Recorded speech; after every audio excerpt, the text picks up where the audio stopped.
اور اسی طرح سے we have to understand the traps of shaitan. You know, the amazing thing about shaitan is he is very patient. وہ بہت صبر سے چلتا ہے، آہستہ آہستہ آہستہ آہستہ آہستہ آپ کو لیتا جاتا ہے، حتیٰ کہ آپ وہ ایکشن ہم لوگ کر دیتے ہیں۔ شروع میں نہیں کہے گا کہ کسی کے پاس شیطان رکھے، نہیں کہے کہ بات سنو نماز نہ پڑھو،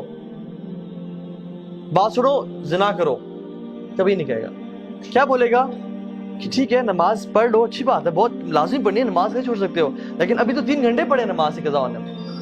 ابھی تو تم یہ گیم کھیل لو یا اس دوست سے فون میں بات کر لو، وہ جو تمہارا کام ہے پریزنٹیشن بنانی ہے وہ کر لو، بعد میں پڑھ لینا، ٹائم ہے ابھی۔ اور آپ کام کرنا شروع کرتے ہیں اور گھنٹے بعد آپ کو یاد آتا ہے کہ نماز رہتی ہے،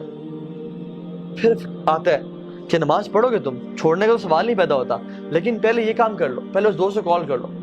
یا پہلے یہ چیز کر لو، تمہارا ہوم ورک رہتا ہے یا تمہارا یہ پروجیکٹ رہتا ہے، اس پہ تھوڑا کام کر لو، اور آرام سے فری ہو کے دل کی تسلی کے ساتھ فوکس ہو کے نماز پڑھنا۔ تو آپ کو اس نے کیا کہا کہ پرائورٹی تمہاری یہ ہے، جب فری ہو جاؤ گے پھر نماز پڑھ لینا،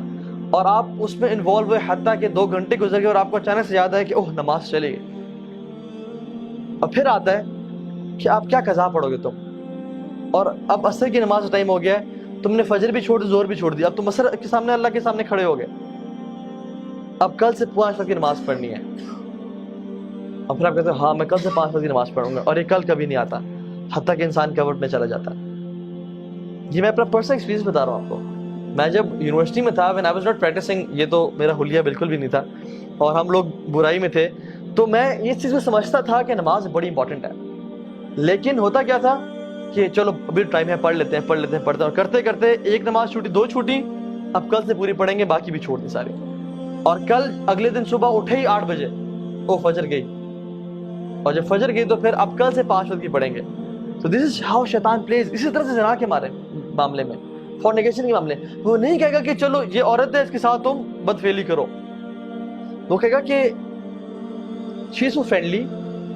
اور کتنا برا لگے گا کہ تم اتنے روڈ بن کے رہو اس کے سامنے، اور کسی کا دل دکھانا کوئی اچھی بات ہے، تو اسے حال چال تو پوچھو، صرف کام کی بات، یہ تو بدتمیزی ہے۔ اور وہ کرتے کرتے آپ کام کی بات پوچھیں گے، باتیں کرتے کرتے فیلنگز ڈیولپ ہونا شروع ہو جائیں گی، اور آپ کے ذہن میں بہت سارے خیالات اس کو حسین کر کے، حدیث میں کیا آتا ہے، اللہ اکبر، اللہ کے نے فرمایا کہ شیطان نامحرم کو تمہارے ذہنوں میں حسین کر کے پیش کرتا ہے، وہ اتنی خوبصورت ہوتی نہیں ہے جتنی وہ خوبصورت کر کے تمہارے سامنے پیش کرتا ہے،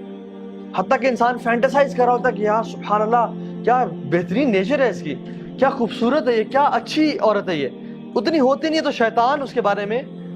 وہ کر رہا ہوتا ہے، حتیٰ کہ آپ کے دل میں اس کے لیے پیار محبت ڈیولپ ہو جاتا ہے،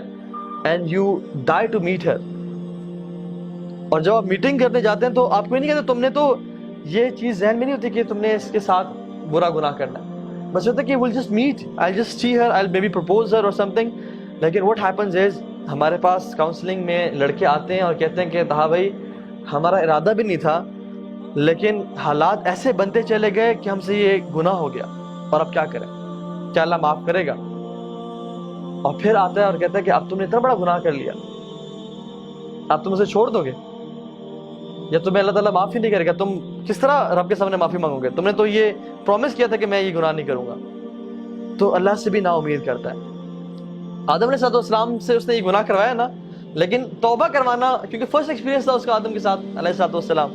توبہ کروانا جو ہے نا اسے نا امید نہیں کر سکا۔ آدم علیہ السلام نے کیا کیا؟ ربنا ظلمنا انفسنا وان لم تغفر لنا وترحمنا لنکونن من الخاسرین۔ تو اس نے ارادہ کیا کہ آج کے بعد میں ان کو گناہ بھی کرواؤں گا، اور کہوں گا کہ تم اس منہ سے توبہ کرو گے، 100 چوہے کھا کے بلی حج کو چلی۔ یہ جو باتیں ہیں نا کہ اللہ سے نا امید کر دینا، this is how شیطان plays۔ تو we have to understand کہ ہم نے شیطان کو ٹیکل کہاں پہ کرنا ہے۔ the first thought comes to our mind، اس کو وہیں پہ روکنا۔